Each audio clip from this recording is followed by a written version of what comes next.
নমস্কার, আপনারা দেখছেন পিবি নিউজ। আপনাদের সঙ্গে আমি সাথে শুরু করছি আজকের খবর। আমরা যা পেয়েছি, আমরা মমতাদি ছাড়া কাউকে ভোট দেব না। কখনো হুটখোলা গাড়িতে, আবার কখনো পায়ে হেঁটে লক্ষ্মীর ভান্ডার কোলে নিয়ে মহিলাদের সঙ্গে নৃত্য, আবার কখনো মাজারের চাদর চড়িয়ে নির্বাচনী প্রচারে ঝড় তুলল সুজাতা মণ্ডল। প্রার্থী হিসাবে নাম ঘোষণার পর থেকে বিরোধীদের 1 ইঞ্চি নির্বাচনী প্রচারে জমি ছাড়তে নারাজ বিষ্ণুপুর লোকসভা কেন্দ্রের তৃণমূল কংগ্রেসের প্রার্থী সুজাতা মণ্ডল। মঙ্গলবার সকাল থেকে ইন্দাস ব্লকের বিভিন্ন প্রান্তে নির্বাচনী প্রচার সারলেন সুজাতা মণ্ডল। লক্ষ্মীর ভান্ডার প্রকল্পে যেখানে মহিলারা উদ্বুদ্ধ হয়ে নৃত্য পরিবেশন করছেন, সেখানে তৃণমূল প্রার্থীকে অংশগ্রহণ করতে এবং তাদের সঙ্গে নৃত্যে সামিল হতে দেখা যায়।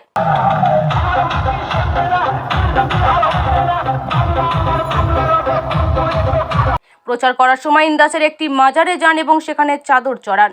সব মিলিয়ে নির্বাচনী প্রচারে ঝড় তুলেছেন বিষ্ণুপুর লোকসভা কেন্দ্রে তৃণমূল কংগ্রেসের প্রার্থী সুজাতা মণ্ডল। আজকের প্রচারে সুজাতা মণ্ডল ছাড়াও ছিলেন ইন্দাস ব্লক সভাপতি শেখ হামিদ সহ ইন্দাস ব্লক নেতৃত্ব কর্মীরা। আজকে আমার বিষ্ণুপুর লোকসভার অত্যন্ত গুরুত্বপূর্ণ একটি বিধানসভা এবং ব্লক ইন্দাস, যেটা গুরুত্বপূর্ণ এই কারণেই কারণ সেটি বাঁকুড়া জেলা এবং আমার যে পূর্ব বর্ধমান জেলার একটি বিধানসভা খণ্ডঘোষ, দুটোর একদম বর্ডার পয়েন্ট। তাই আমি সেখানে সকাল থেকে আজকে এসেছি। অনেকগুলি গ্রাম ঘুরে ঘুরে ঘুরে ঘুরে এখন একটি মাজারে এলাম। সেখানে প্রভুকে, আল্লাহকে আমি নিবেদন করলাম, প্রার্থনা করলাম। আর লক্ষ্মী ভাণ্ডার, আমি তো একটা নারী, আর আমার নেত্রী তিনিও একজন নারী। বাংলার প্রতিটা নারীর সাথে সাথে আমার বিষ্ণুপুর লোকসভার প্রতিটা নারী, ইন্দাসের নারী, সবাই এত সম্মানিত, সুরক্ষিত লক্ষ্মী ভাণ্ডারের যে বর্ধিত ডবল টাকাটা পেয়ে যে উচ্ছ্বসিত, সেটা যেন কোথাও তাদের চোখে মুখে মানে একদম আছড়ে পড়ছে। প্রচুর মানুষের সমর্থন। কোথাও দেখলাম না বিজেপি বলে কিছু আছে, শুধু রাতের অন্ধকারে তাদের কিছু দুষ্কৃতীরা নামটাম লিখে দিয়ে যাচ্ছে ছাড়া কোথাও বিজেপি বলে কিছু নেই দেখলাম। এবং মানুষ যেভাবে, বিশেষ করে মহিলারা, মানে বাড়িতে দুধ চাপিয়ে বা ছোট বাচ্চাকে খাওয়াতে খাওয়াতে এঁঠো মুখে ছুটে আসছে, হাত মেলাচ্ছে, আশীর্বাদ করছে, ফুল ছুঁড়ছে, মালা পরাচ্ছে, মিষ্টি খাওয়াচ্ছে, জল খাওয়াচ্ছে। মানে আমি জাস্ট কি বলবো, মানে বিভোর, মানে আমার ভাষা নেই। জীবনে এতটা প্রাপ্তি জানি না, কোনো নিশ্চয়ই পুণ্য ছিল। লক্ষ্মীর ভান্ডার নিয়ে কোনো বার্তা দিতে চাইলে? লক্ষ্মী ভান্ডার আমাদের মেয়েদের কাছে পরম সম্মানের, কারণ আমরা মেয়েরা মা লক্ষ্মীর জাত, এটা সবাই বলে। তো সেটা এতদিন কেউ ভাবেনি। সিপিএম, বিজেপি, কংগ্রেস ভেবেছেন তিনি নিজে হচ্ছেন বাংলার মা দুর্গা, ভারতের মা দুর্গা, এবং সত্যিকারের তিনিই হচ্ছেন অন্নপূর্ণা লক্ষ্মী মমতা বন্দ্যোপাধ্যায়। তিনি যখন বাংলার প্রত্যেকটি নারীকে, আমার বিষ্ণুপুর লোকসভার প্রত্যেকটি নারীকে মা লক্ষ্মী সম্মানে ভূষিতা করে লক্ষ্মী ভান্ডার দিয়ে, যাদের সার্টিফিকেট আছে, কাস্ট সার্টিফিকেট, তাদের 1000 থেকে 1200 হলো।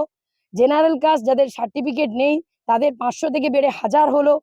এটাতে মেয়েরা যে কি পরিমাণ সুরক্ষিত, সম্মানিত, সেটা এক একটা ঘটনা যদি আপনাদেরকে বলি, মানে আপনাদের অবাক হয়ে যাবেন। কেউ বলছে বাচ্চা টিউশনি একটা দিতে পারবো, কেউ বলছে শ্বশুরমশাইয়ের খুব শরীর খারাপ, একটা জীবনদায়ী ওষুধ কিনতে পারবো। মেয়েরা, মানে মনে হচ্ছে যে তারা যেন ভোটটা দেবার জন্য, মানে 25শে মে কবে আসবে এবং জোড়াফুল চিহ্নের বাটনটা কবে দাবাবে, সেই অপেক্ষায় তারা টকবক করে ফুটছে। তবে কি লক্ষ্মীর ভান্ডার ভোট ব্যাংকে প্রভাব পড়তে চলেছে? মমতাদির উন্নয়ন, সম্পূর্ণ উন্নয়ন। এই যে রাস্তাটায় দাঁড়িয়ে রয়েছেন, আগে সিপিএম এর আমলে এখানে রাস্তা ছিল না, আজ এখানে কিন্তু রাস্তাশ্রী হয়েছে, পথশ্রী হয়েছে, সেটাও মমতা বন্দ্যোপাধ্যায়েরই প্রকল্প।